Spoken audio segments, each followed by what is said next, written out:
voit que voir quelqu'un, c'est déjà stimuler les régions préfrontales. On voit qu'il y a ici toute une zone qui fait circuler l'information et qui arrive au traitement des émotions.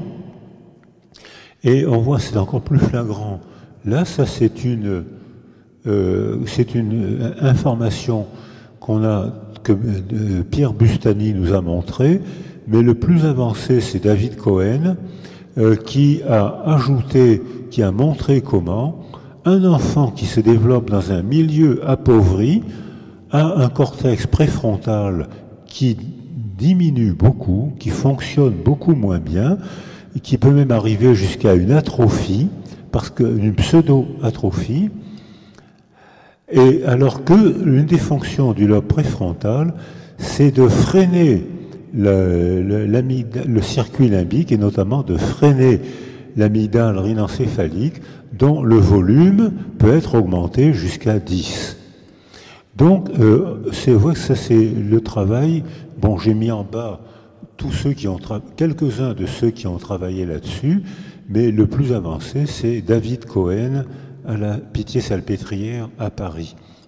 Alors, on voit que c'est le milieu qui a sculpté ce cerveau.